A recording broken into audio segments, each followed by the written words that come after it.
গদ্দার হটাও ভাঙড় বাঁচাও একরকম নাম না করে ভাঙড়ের তৃণমূল নেতা আরাবুল ইসলামের বিরুদ্ধে এমন ভাষা প্রয়োগ করে কর্মী সভায় বক্তব্য রাখলেন তৃণমূল সাংসদ সায়নী ঘোষ। রবিবার দক্ষিণ 24 পরগনার ভাঙড়ের বিজয়গঞ্জ বাজারে কর্মী সভার আয়োজন করেন তৃণমূল নেতা শওকাত মোল্লা। ওই কর্মী সভায় বক্তব্য রাখতে গিয়ে সাংসদ সায়নী শওকাত মোল্লার হয়ে আরাবুল ইসলামের বিরুদ্ধে কঠিনভাবে সুর চড়ান। কেননা বেশ কয়েকদিন ধরে ভাঙড়ে শওকাত ও আরাবুল গোষ্ঠীর মধ্যে যেটি সবচেয়ে বেশি প্রকাশ্যে এসেছে তা হলো তৃণমূলের গোষ্ঠীদ্বন্দ্ব। জেল মুক্তির পর সরাসরি শওকাত মোল্লাকে হারমাদ বলে তীব্র কটাক্ষ করেছেন ভাঙড়ের আরেক তৃণমূল নেতা আরাবুল ইসলাম। এমন ঘটনার পরই শওকাত মোল্লার উদ্যোগে এদিনের সভার আয়োজন। আর এদিনের কর্মী সভায় উপস্থিত থেকে বিধায়ক ও সাংসদ একের পর এক বক্তব্য রেখে তার ভেতর দিয়ে আরাবুল গোষ্ঠীকে হুঁশিয়ারি দেন। এদিকে এদিনের ওই নির্বাচিত জনপ্রতিনিধিদের বক্তব্য বিষয় ভাঙড়ের রাজনৈতিক প্রেক্ষাপটে দাঁড়িয়ে যথেষ্ট গুরুত্বপূর্ণ বলে মনে করছেন অনেকে। উল্লেখ্য, শুক্রবার রাতে পোলেরহাট থানা এলাকার ভোজের হাটে আরাবুলের ছায়াসঙ্গী লালুবাবু মোল্লা ওরফে আলতুর অফিস ও গাড়ির ভীষণই ক্ষতি করে দেওয়ার অভিযোগ ওঠে শওকাত মোল্লার বিরুদ্ধে। এ ব্যাপারে আরাবুলের অভিযোগ, এ ধরনের কাজ করানো হয়েছে শওকাত মোল্লার নির্দেশে। আরাবুলের আরো দাবি, যারা এ কাজ করেছে তারা ভাঙড়ের কেউ নয়, শওকাত মোল্লা ক্যানিং পূর্ব থেকে লোকজন নিয়ে এসে এমন ঘটনা ঘটিয়েছে। এছাড়াও সাতুলিয়ার ঘটনার পেছনেও শওকাত মোল্লার হাত থাকার অভিযোগ আরাবুল ইসলামের। যারা ওইসব খারাপ ঘটনা ঘটিয়েছে তারা সকলেই শওকাত মোল্লার অনুগামী বলে দাবি আরাবুলের। এমন অবস্থায় শওকাত মোল্লা চুপ থাকলেও অনেক দিন পর দলের প্রাক্তন বিধায়ক আরাবুল সোজা ব্যাটে দলের বিরুদ্ধে মুখ খুললেন।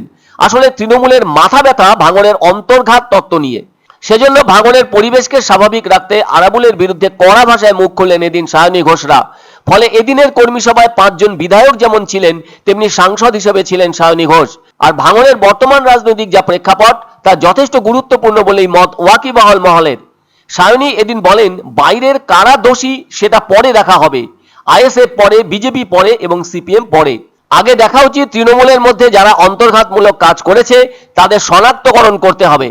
সায়নী বলেন, যারা শওকাত মোল্লার পাশে দাঁড়িয়ে বলেছিলেন, দাদা তোমার পাশে আছি, তুমি এগিয়ে চলো, তারপর শওকাত চলে যাওয়ার পর বলেছে, কে শওকাত, চিনি না, আমি এখানকার লিডার, আগে তাদের শনাক্ত করুন, তাদের আগে বের করুন।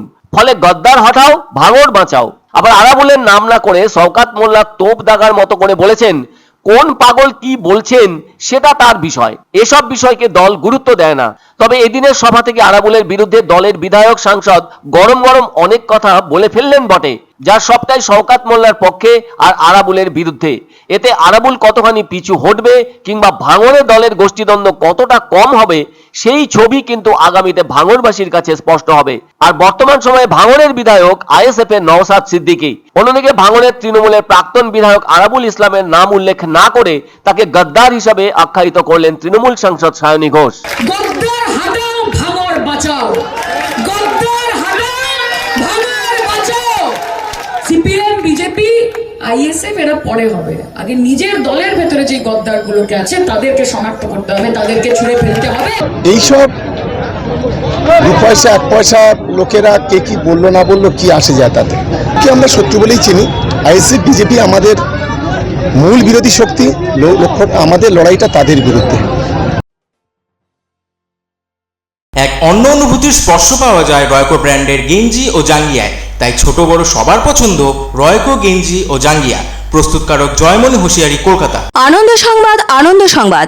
30 বছরের নির্ভরযোগ্য প্রতিষ্ঠান ইন্দ্রমণি রাইস মিল। আমাদের কয়েকটি জনপ্রিয় ব্র্যান্ড হলো তাজ, বরলি, খুশি ইত্যাদি। আমাদের ফ্যাক্টরি আউটলেট সিজি ট্রেডিং কোম্পানির দিনবাজার এক্সিস ব্যাংকের পাশে, জলপাইগুড়ি। এখানে সুলভ মূল্যে গুণগত মানের সব ধরনের চাল পাওয়া যায়। Phone number 9547029475।